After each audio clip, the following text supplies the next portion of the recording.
Well, Dennis Quaid is one of the most famous and prolific actors in the world. He's a big star with big opinions on the state of the world today. You watched the Baby Reindeer series. Right. And you watched my interview with Yes. the real-life Martha. The show itself,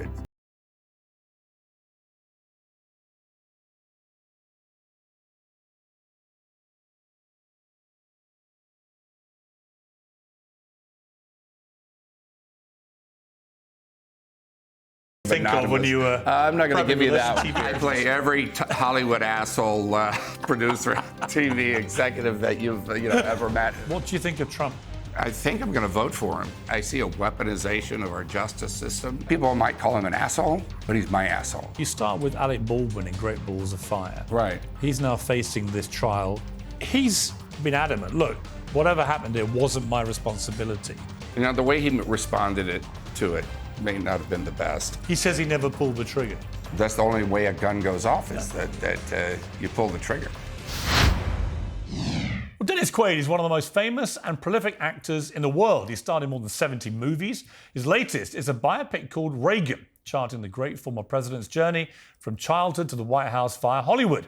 He's a big star with big opinions on the state of the world today, and he joins me in the Uncensored studio. Dennis, I've never interviewed you. I know. This is a massive blip in my career. Probably not as big a blip for you, but it is for me. No, and I looked forward to this actually over the last few days. Really? Because, yes, I watch your show. You know, I watch your interviews. They're always very interesting. Well, you were mentioning before we started that you watched the Baby Reindeer series. Right. And you watched my interview with Yes. the real-life Martha. What did you make of it all? Well, I thought if she could stand up to you, then there was actually something to that, actually.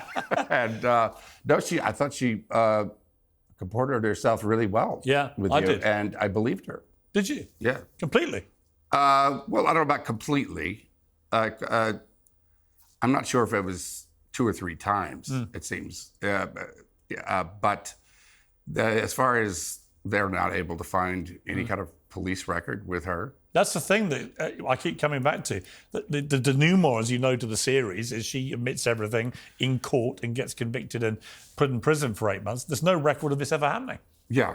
And you would think by now that's they'd find public out. information if you're convicted in this country, right? Yeah. And if you're arrested, it's not. And I was also wondering about the guy who raped him.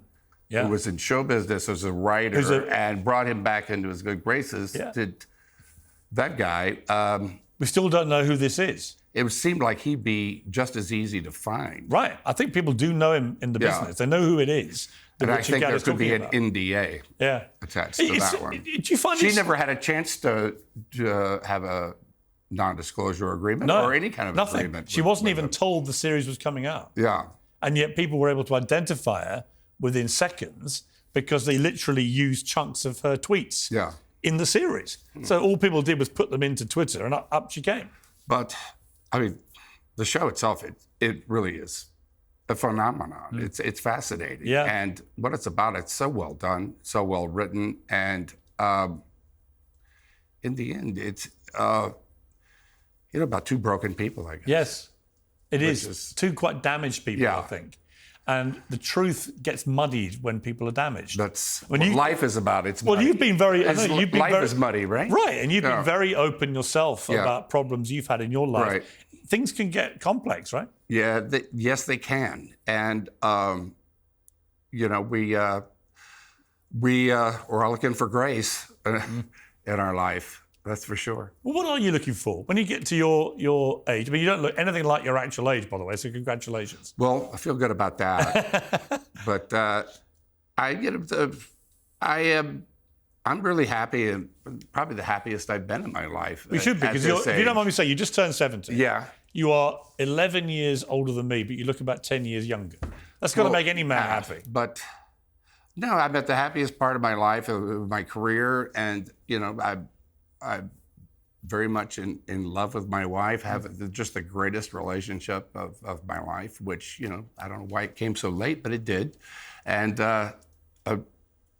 just enjoying my kids and enjoying, I don't get as, age does make you not take on as much stress, or at least that stress, you don't take it on for as long. What have you learned about yourself through the journey, as people put it? Just to relax and enjoy life, and you got to enjoy the ride. We're not here for long, and all the things that I'm not trying to get anywhere anymore, and or be anything, as far as career-wise goes, and that's a lot easier. So I can do the things that I enjoy and enjoy it just for the sake of doing it. What makes you happiest? I could paint an idyllic day for you, right? Tomorrow you can have your idyllic day. Wake up next to Laura, and the kids go to school, and I go play golf. What's your handicap? I'm an 8 right now. Oh, I'm a jealous 16. Oh well, I was a scratch before the twins were born, and that destroyed that. So you play golf? That was yes, it. Only once a day though. But other than that, I was watching your fascinating chat with Jordan Peterson, who's a good friend of mine, and it's a really interesting exchanges about the nature of movie stardom these days. And you kind of concluded there's probably only one genuine bona fide movie star out there, Leo DiCaprio. Yeah. I mean, he may have been the last real movie star. Yeah, right? I mean, Jordan mentioned Tom Cruise, who I would categorize as still a big movie star. I mean, I thought that bringing back Top Gun and making it a smash hit was an amazing movie star achievement. Yeah, and we were talking about the last real true movie star to come along, and I guess that would be Leonardo DiCaprio, as far as I can think out. But, Tom came along in the 80s. We all came along in the 80s. That was back, first in the 70s, it was like, that was the decade of the director, I guess, auteur type of thing. And then it became, in the 80s, the decade of the movie star. And then it became the studios or the producers and the agencies. But it's become so corporate. And along came streaming and social media. And that really, social media more than anything is, I think, taken down the movie star, because movie stars are people that you think or you feel but you really don't know much about them. And you shouldn't know much about them. That way you can imprint your feelings onto them. Because you talked about Jack Nicholson, who I often say, he hasn't done a television interview in about 45 years. Right. He believes it kills the mystique of being a movie star. I can't remember him doing a television interview. In fact, he would have a movie come out, and he wouldn't even do that much press on that. He'd do like one interview, like in Playboy or in Time or some prestigious magazine. Is that smart, do you think? Well, back then it was smart. Is it smart now? I mean, is it the way to go for people? DiCaprio doesn't. I don't know if anybody who DiCaprio. Yeah, that's about the way he operates. Doesn't do many because he can. Yeah, that's my point really. But can you preserve your own self-fulfilling mystique if you don't open yourself up? Daniel Day-Lewis, another one who barely does any. Barely does any, but everybody knows him when he comes out, and it's mysterious. I think it's a good thing. Who's the greatest actor you've ever seen? Actor. I love Alec Guinness. I love Marlon Brando. My first movie set, I was on the set. I drove my brother's car up to Montana for the Missouri Breaks. It was on, and so I'm watching Marlon Brando and Jack Nicholson at work. And that was something I got to teach Marlon how to play the mandolin. Really? I didn't know how to play the mandolin. But they asked, does anybody here know how to play the mandolin? And I said, oh, sure. I play guitar, so I went and got a book of chords, learned 3 chords, and then went to Martin's trailer inside of the 3 chords. How did he react to your tuition? Very well. He was a very good student. What makes a great actor? I interviewed Dennis Hopper once, and he told me a great story about James Dean, who was only in his 20s himself. And Hopper was like 19 when he worked with him on one of Dean's great films. And he said there was a scene where Hopper was trying to do a scene where he had to drink a cup of coffee. And he kept getting it wrong because he was nervous being with James Dean. And eventually Dean said to him, do you mind me just give me a moment? He said, Mr. Hopper, he said, which I love to respect. Mr. Hopper, do you mind if I give you some advice? He went, no, please, I'm desperate for advice. He said, you're trying to act drinking a cup of coffee. Just drink the coffee. Yeah. I thought that was the best crystallization of genuinely great acting, is where actually you're not acting. You're just Yeah, I think recreating reality. Harrison Ford said that he learned early on to just be in the frame. Right. And Jack Lemmon said it best. He said, "Great acting is if you can tell the truth and be completely sincere with what you're trying to convey, and if you can fake that, then you've really got something." I've loved so many of your films, but which one have you loved most? My favorite movie is The Right Stuff, because it was like a boyhood thing with me, with the astronauts, the original 7, and I read the book when that came out before the movie was out, and I wanted to play Gordo Cooper. He was my hero, and then I couldn't believe I got the part, and then it wound up that Gordo Cooper lived 3 miles from me in LA. We became friends. Then he turned me on to a flight school, and I got my pilot's license from that while we were making the movie, which you weren't supposed to do.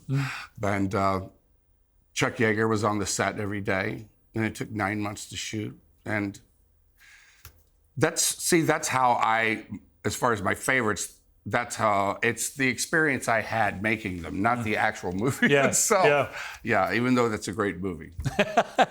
You now play Reagan, who I often say to people, I think in my lifetime, Reagan was the best president because he managed to be true to his conservative values, but he managed to cross the aisle, I think, better than anybody else. Right. He was really an American first, yes, I always felt, rather than a Republican politician. Absolutely. And he was a Democrat before he became a Republican. And he was my favorite president as well. I had voted for Jimmy Carter, in fact, 4 years before, and went in and this time, and the times are very much like they are now, in fact. And I voted for Reagan, and went home, and my roommate, who was, an ex-hippie, said, "Who'd you vote for?" And I said, "Reagan." And he said, "You are kicked out of the hippies." That was that. So, but was that a blow or not? Well, I just laughed. Relief. I just laughed. It was Reagan, he governed on principles. That was what guided him, rather than just the politics of the day or whatever. And those principles have nothing to do with a political party. And I think that's what made him so successful as a leader. He also, I get a lot of Reagan speech or joke TikToks on my feed or reels, right? Yeah. Which means I must look at them a lot. So the algorithm keeps sending them to me. And the more I watch, the more I like him because he had an inherent warmth about him. He could tell a great joke. He always led with a joke. Which may be from the acting that he obviously, the acting experience. And his father, yeah.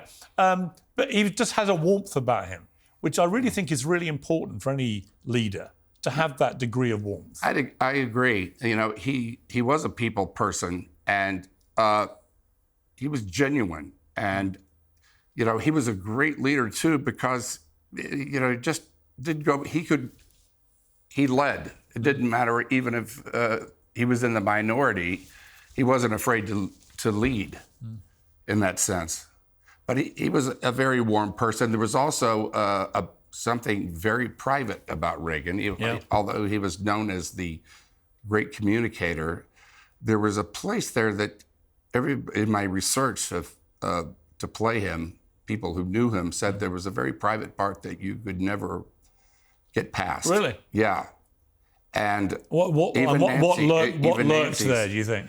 Nancy probably came the closest, but even she said there's a private part that there was something from, because he was the great communicator, I think he needed to be in that place. And I think that was his relationship with God.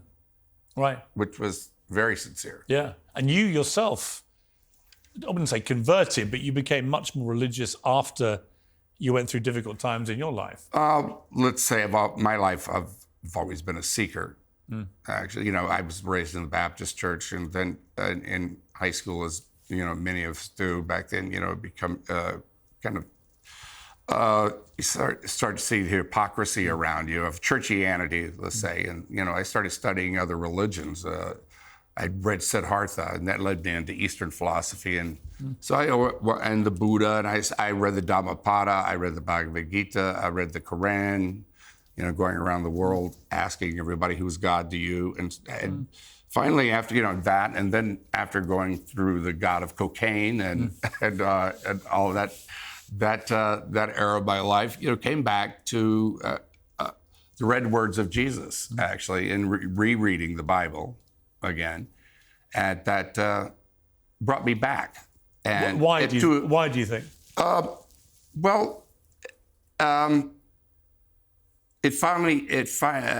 After I'd read the Bible, then I read all the other books, and they're very much really the same. But then reading the Bible again, and like I said, the red words of Jesus are the things that Jesus said, and that led me to a personal relationship with God, and that's really in the end what it's all about.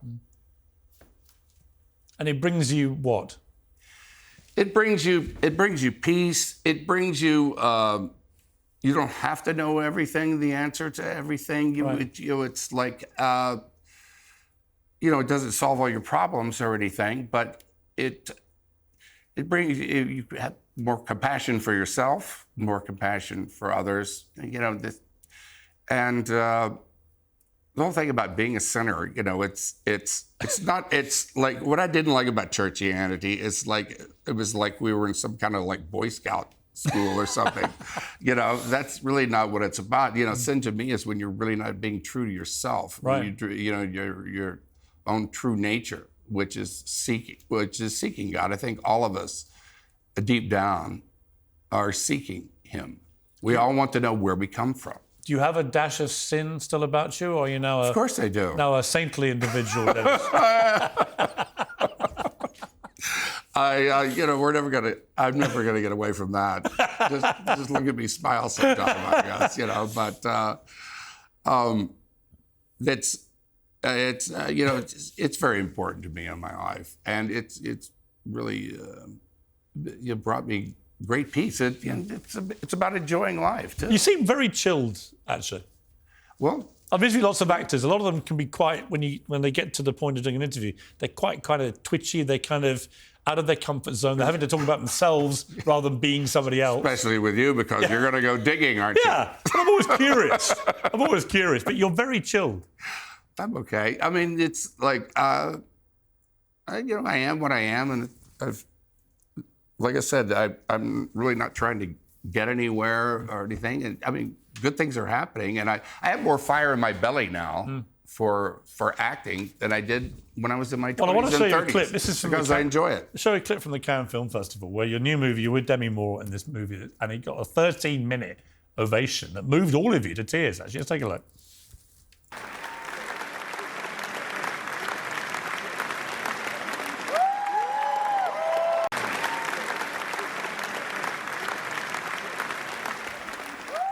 And it's called The Substance, and it got an amazing response. Coralie Faget and French director, who is, I say that she's kind of a cross between Stanley Kubrick, Alfred Hitchcock. Really? Yeah, and Sam Peckinpah. Those three things. That's an amazing combination. I mean, it's the premise really is it transforms people, the substance, into a better, younger version of themselves. Yes. Would you like to have had that for real? Would I have liked to have had that for real? I think maybe for a day or two, every once in a while. But it's a wonderful, wonderful movie. Demi Moore is so amazing. This is her third act. This is going to be her third act. I interviewed her a few years ago. It's transforming, and Margaret is just incredible. I'm so happy Demi Moore's back because I think she's a proper movie star. Yeah. In G.I. Jane and those kind of movies. I thought Officer and a Gentleman. Not Officer and a Gentleman. What was the other one she was in? G.I. Jane, Striptease. Striptease. I just thought she had so many great films, and then she sort of went away a bit. And to see her get that kind of ovation, to see how much it meant to her, was very special, actually. It was. This was her first movie that's ever been to Cannes, in fact, and I was really happy for her. It's going to be a third act. I play like. You're a sleazy TV I producer. play every Hollywood asshole producer, TV executive that you've ever met, and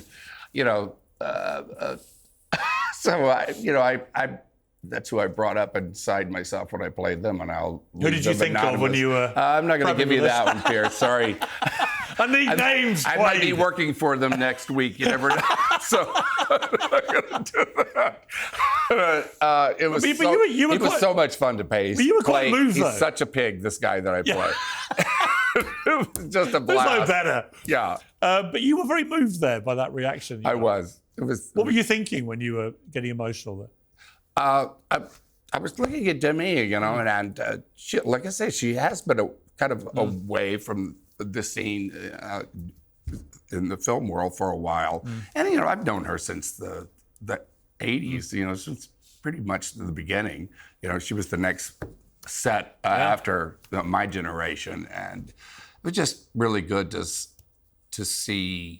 It was second chances. I did a movie, The Rookie. Yeah, I love that baseball. Film. I watched it the other day. That movie was, that movie was about second chances, and it really kind of it actually was kind of reflected my own life then, and because that movie gave me kind of another act after that, a second act, and so I was just reveling in being there, watching that happen to her.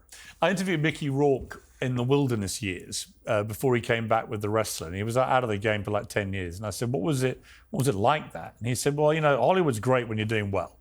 When you're doing well, you get the best table in every restaurant. Everyone wants to be part of you. He said, when you're perceived to not be doing well, it's like you have a stench of death that can be contagious. People don't actually want to be around you in case they catch it. Yeah. And that was a brilliant description. Yeah, it's true. And having lived in LA on and off for like 20 years, there is that. When you're riding high, it's great. They all want to be around you. And when you're not, it's like you've got a virus. I call it Hollywood jail. Do you? Yeah. You have to go to Hollywood jail for a couple of years. I mean, that happened to me after I got sober from cocaine. I called that going to cocaine school is what I called that. And but when I thought that I got myself all cleaned up and now I'm going to be things are going to get better. Well, they don't. They really don't. It took me about 5 or 6 years really to. And how did that feel, Hollywood jail? It doesn't feel good at all. It really doesn't. You feel you feel down on yourself is what you let yourself down is what it feels, and it's very humbling. That's what it is. It's very humbling, and it's probably a good thing to go through. Right. And the media or Hollywood, they love to build you up, and then they love that part where you go to Hollywood jail because then you can have another story. Yeah. Did you hope it came a bit earlier? That you got out earlier? Yeah, right. When you did The Rookie and had your comeback, was it more fun second time round? Oh, yeah, it was really more. Because something got taken away from you and then you get it back. You could really enjoy it. Yeah. That's why. What did you miss most about being a Hollywood superstar? And then when you're in the jail, what did you miss most? I just liked working, I liked, I just love to work. And, I think I had remorse about my own behavior more than anything else, because when I was doing movies, I was on blow and it was basically operating on 2 or 3 hours of sleep. Really? A night. Yeah. And then, then about 4 o'clock in the afternoon, you kind of go, oh, that wasn't so bad, and then I'm right back on this, the same hamster wheel. And, that, I'd like to say, it didn't affect my performances and stuff like that, but it did. It did. How could it not, when you're not operating at 100% of your capacity. Did you drink now? Yeah, I for 10 years, I just shut up and I did what they told me to do. I didn't drink. I didn't do anything. And, alcohol was really not the problem for me. You know, it never was. It's about not being able to put it down or put it away or leave until it's all gone there. You know, it's an obsession of the mind. And alcohol was just never that. And so, yeah, I drink, but Did you have friends that died from drugs? Yeah. People we would know? Well, no one that, you know, they're like famous, but, you know, it all started with John Belushi. Yeah. Died. I mean, it was cocaine before that it was in People magazine, you know, the doctors saying that it wasn't addictive at all and you know, it was a party thing or whatever. And that was all fine and dandy until, in fact, it was in the budget of movies. And was it really? Yeah. Actually in the budget? You know, all that funny money set aside. And, you know, you go to meetings and executives would have it on their desk. And it was, you know, it was just a thing. And then there was no shame to it. Yeah, there was. Yeah. And then, in fact, you were cool. And when John Belushi died, that changed everything, or at least that's when it started to change. Do you ever miss it? No, not a bit, in fact. I spent, after I got sober for it, you know, I spent about 4 years kind of gnashing my teeth, you know, because that urge was still there. Yeah. And it was really, you know, it was a hole that you have to fill with something. And, you know, that's the time when I went back to being a seeker again, to fill that hole, because that's what we're looking for. What are we looking for to fill that hole? Most people in Hollywood now are looking for a filler for the hole called Ozempic. I don't recognize a lot of people I see in LA. Yeah. Friends of mine, right. Never mind. And then famous people, non-famous people. It's like this epidemic now, Ozempic. What do you make of the craze? I will withhold judgment on that. You know, let's see what happens in a couple of years. Right. Because I think from what I've heard, it really does help quite a few people. It kills your appetite, though. Well, there's, you know, people are getting overweight, and then you get into diabetes, and you get into a lot of other issues that that come up with obesity or weight issues, and mental issues that come up with it too. That's just self-image of yourself, and that, along with plastic surgery and everything else, or whatever somebody feels that they need, it's about their own self-esteem and self-image. And certainly, we've seen cases of it like going too far. With you know, when it starts becoming a party drug, and people you know people start going to jail for driving while on Ozempic, then I think maybe we have to work. Because they're so emaciated, they can't actually reach the brake pedal. Yeah. That'll be what happens, right? It'll be the first Ozempic death. Probably in one of those driverless Teslas, which are coming. It'll be like it's coming, all right. Yeah. Actually, when I was in LA last time, I drove in a driverless cab. Oh, really? One picked you up? Yeah. Huh? And I used it a few times. And actually, first time I had a couple of drinks to soften the blow. I thought this is going to freak me out. Actually, by the end, it was only around Beverly Hills, but it was perfectly normal. I sometimes I'd feel better than with some of the Uber drivers. Exactly. Yeah. And apparently you have a 6 times better chance of not being killed. Yeah, I wouldn't have to listen to their music. It'd be really nice. When you play a part like Reagan, it's an iconic role. Right? Yeah. It's one of the only 46 people to ever be president of the United States. And Reagan in particular always comes in the top 5 most popular presidents ever. How do you even start to prepare for that? And how freaky a challenge is it? That's a good question, because like I said, he was my favorite president, and I didn't want to do an impersonation of him. In fact, I turned down, I didn't say no, but it took a long time to take the role because I was overwhelmed by it. It really sent the fear down my spine, which is an indication that I should probably do that, because it gets me out of my comfort zone. But it took me a while because I guess I idolized him a bit, you know, and I didn't want to bring that into it, because I think we do tell a story, warts and all, in a certain sense, you know.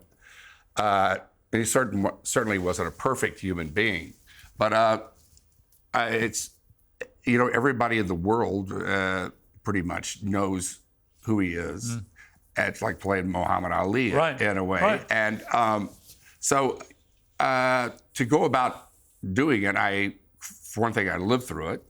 And the other, then I was into YouTube is so good for that kind of thing because you can get everything there, from the videotape. So you just studied old tapes? Yeah, I went from the outside in with that, and then I read several books on him.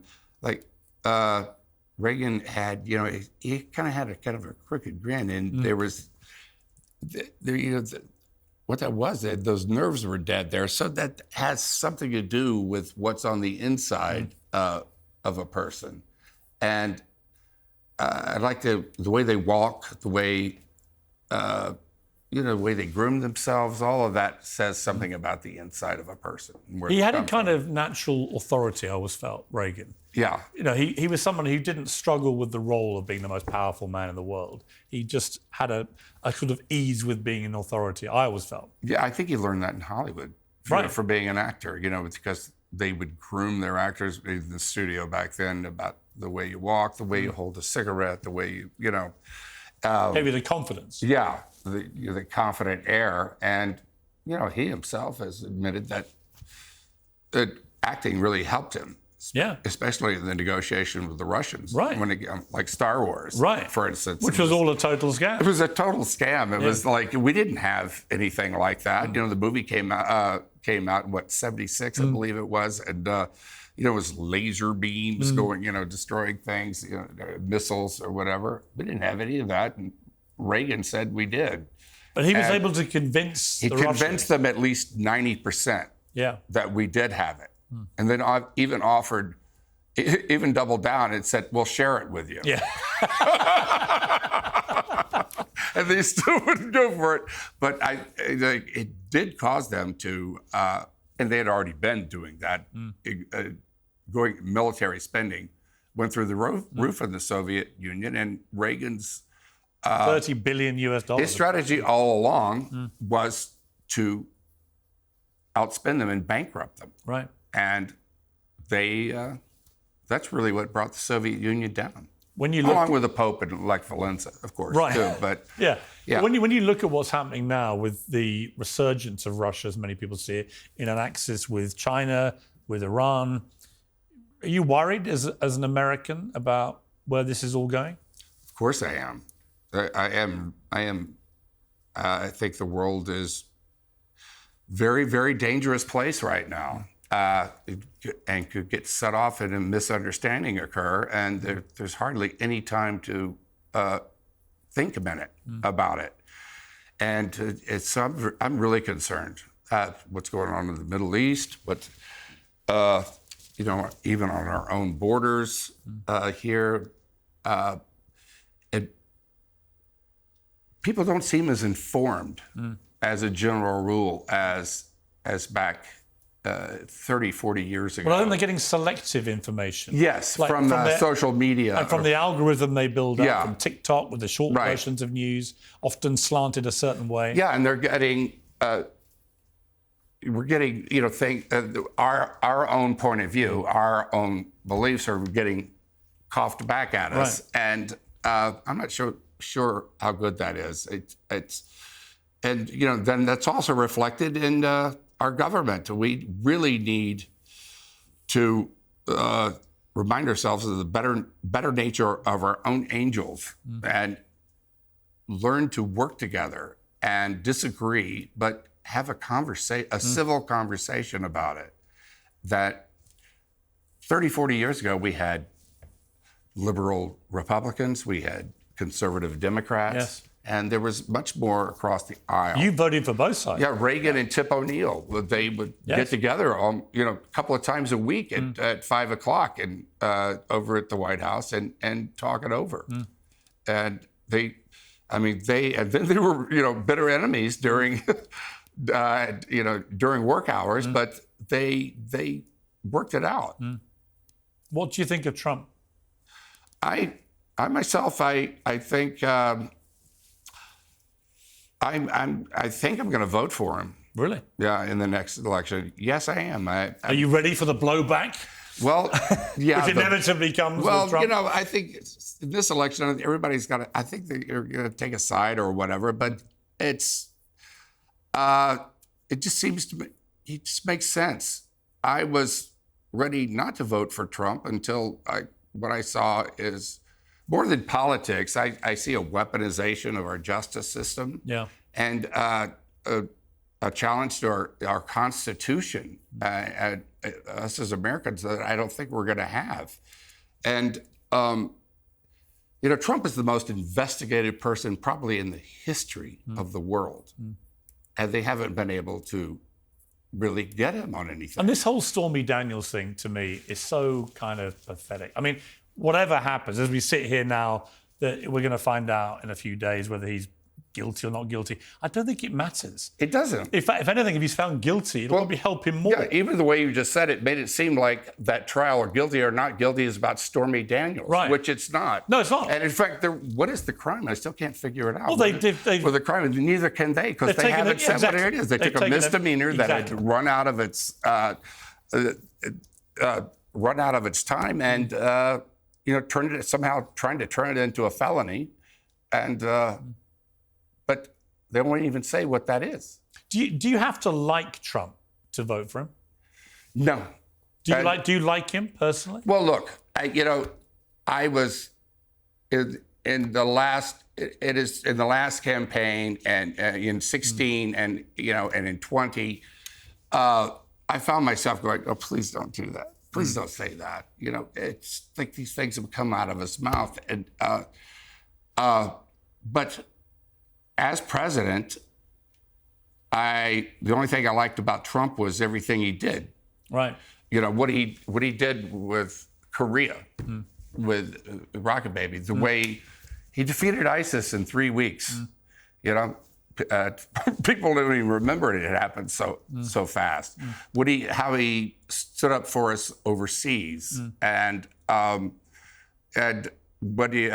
China, and the way he responded to China. He stands up to people, and that's what makes him a leader, rather than what I kind of compare it to what was going on in Jimmy Carter's administration, where we were trying to be everybody's friend and pal. And there's some evil people and bad actors in this world. And so, you know, people might call him an asshole, but he's my asshole. Right. No, I get that. Because he's I'll tell you one true thing about him is that I really feel that he is working for the American people. That's what he's all about. And I do believe that to be true and sincere. And is Biden simply too old? Is that the biggest problem for him? I don't feel he's at the helm. Right. I don't feel he's there. And I feel that he says things to get votes, not that he truly believes in them. And now I'm really going to get some blowback. But that's the way I feel. And at the same time, to everybody who is going to vote for Biden, I mean, I hope we can all learn to have a conversation about, where we are as Americans, that we all live in the same country. And it doesn't have to be the end of the world, whoever is elected. Yeah, because when I was young, and first started going to my local pub, we would all have huge arguments after a few pints. But the idea we'd fall out with each other over it never crossed our minds. Right. We would just argue about what was in the news, and then we'd have a few more pints and we'd go home and we'd shake each other and give each other a hug. That ability to respect someone's opinion even when you don't agree with them, this seems to have disappeared from this generation. It's like you either agree with me, or I have to not just ostracize you, I have to destroy you. You must be cancelled. That seemed to me to start back kind of in the 90s. Reagan was called a warmonger, by the way, by the Democrats that voted for him, and some of the people still, there's this animosity there, but it really started in the 90s politically, with the Republicans going after the Clintons, going after Clinton, especially in '96, even before the Monica Lewinsky thing, when when the pledge came in, and I do believe he was treated a bit unfairly, and that seemed just for politics. But that that back and forth just became worse and worse, worse and worse, and more of a divide. And I guess everybody had to get their way. And remember, the government was shutting down like every other week back during the Clinton administration. By that, and it just seemed to have gotten worse. I wanted to ask you, before I let you go, you start with Alec Baldwin in Great Balls of Fire. Right. He's now facing this trial coming up over the shooting incident, obviously, where the young female cinematographer, Helena Hutchins, died. He's been adamant, look, whatever happened here wasn't my responsibility. You've been on a lot of movie sets. Do you have sympathy with that? Or ultimately, I've seen other actors say, actually, if you're ever around firearms, the first thing you do is always test it before you point it at somebody. I could put myself in Alec's shoes. The way he responded to it may not have been the best. I don't think I would have gone on television and saying that. And but I've been working with guns in movies since like the '70s, and sometimes it's been very dangerous, actually. And to have one go off and have it be a real bullet, it's... Would you ever have pointed it at somebody without testing it? Well... Because I've seen actors say they would never do that. Well, there was one in the chamber. He was given it. There was one in the chamber so that he could... This is what I understand, so that he could point it pretty much at the camera and fire at it. So I wouldn't fire at the camera. I wouldn't test it, because what's the need of testing? The blank is going to go off. So you would trust the armorer in that situation? You are. I always have. When they give me bullets to put in there, I put them in there myself, and I have them. And the way I have it now, they're color coded and all that. And I do check all that before I go. But as far as he didn't point that in the scene he was doing, he was supposed to bring the gun up and fire, towards the camera. And they, of course, the cameraman and the director were right behind there. And he says he never pulled the trigger. Do you believe that? You have to pull the trigger. You have to, don't you? You have to pull the trigger. That can't be true.